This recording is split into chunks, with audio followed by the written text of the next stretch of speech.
সাংবাদিক তরিকুল ইসলাম শিবলি তার শেষ লাইভে বলেছিলেন, এই ছিল আমার কাছে ডাকসু নির্বাচনের সর্বশেষ। তিনি জানতেন না এটিই হবে পৃথিবীর কাছে তার শেষ বাক্য।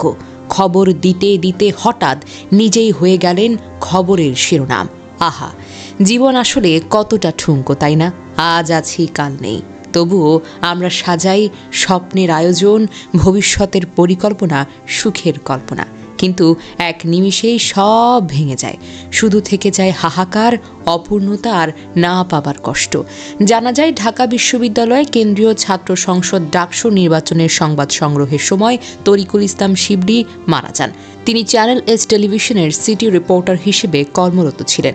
ঘটনা ঘটেছে 2025 সালের 9 সেপ্টেম্বর মঙ্গলবার দুপুর 1:30টার দিকে ঢাকা বিশ্ববিদ্যালয়ের কার্জন হলের সামনে।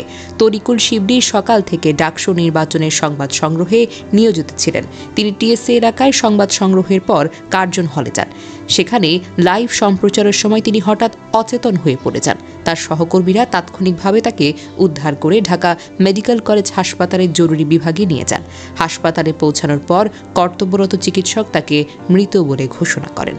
তরিকুল শিবলি চ্যানেল এস টেলিভিশনের একজন নিবেদিত সিটি রিপোর্টার ছিলেন। তার গ্রামের বাড়ি কুমিল্লা জেলার বুড়িচং উপজেলার এতবারপুর গ্রামে। তিনি ঢাকার উত্তরার দিয়াবাড়ি এলাকায় বসবাস করতেন। তরিকুল শিবলি 2 কন্যা সন্তানের জনক ছিলেন। তার বাবার নাম AKM শাহিদুল্লাহ। চ্যানেল এস এর চিফ রিপোর্টার মোস্তাফিজুর রহমান জানান, তরিকুল শিবলি সকাল থেকে ডাকসু নির্বাচনের সংবাদ সংগ্রহে ব্যস্ত ছিলেন। কার্জন হলে লাইভ সম্প্রচার শেষে তিনি সহকর্মীদের সঙ্গে সেগুন বাগিচায় অফিসে ফিরে দুপুরের খাবার খাওয়ার প্রস্তুতি নিচ্ছিলেন।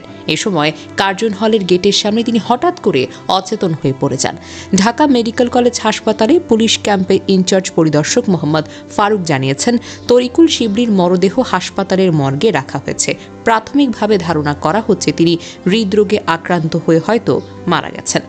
তবে এখনও মৃত্যুর সঠিক কারণ নির্ণয়ের জন্য ময়না তদন্তের প্রতিবেদনের অপেক্ষায় রয়েছে কর্তৃপক্ষ। বিষয়টি সংশ্লিষ্ট থানাকে অবহিত করা হয়েছে। তরিকুল শিবলির অকাল মৃত্যু ঢাকা বিশ্ববিদ্যালয় ক্যাম্পাসে এবং সাংবাদিক সমাজে শোকের ছায়া ফেলেছে। তার সহকর্মী স্বজনদের প্রতি গভীর সমবেদনা জানানো হয়েছে। ডাকসু নির্বাচনের মতো গুরুত্বপূর্ণ ঘটনা কভার করার সময় এমন ঘটনা সবাইকে মর্মাহত করেছে। তার মৃত্যুর সঠিক কারণ জানতে ময়না তদন্তের প্রতিবেদনের অপেক্ষায় রয়েছে সংশ্লিষ্ট কর্তৃপক্ষ। এই নির্বাচনের মাধ্যমে ঢাকা বিশ্ববিদ্যালয়ে সুস্থ ও গণতান্ত্রিক ছাত্র রাজনীতির একটি নতুন অধ্যায় শুরু হবে বলে আশা করা যায়। তরিকুল শিবলির মতো সাংবাদিকরা এই ধরনের ঘটনার সত্য ও নিরপেক্ষ প্রতিবেদন তুলে ধরতে গুরুত্বপূর্ণ ভূমিকা পালন করেন। তার অকাল প্রয়াণ সাংবাদিকতার ক্ষেত্রে একটি বেশ বড় ক্ষতি। ঢাকা বিশ্ববিদ্যালয় কেন্দ্রীয় ছাত্র সংসদ তথা ডাকসু হল বাংলাদেশের গণতান্ত্রিক আন্দোলনে একটি গুরুত্বপূর্ণ সূতিকাগার হিসেবে বিবেচিত।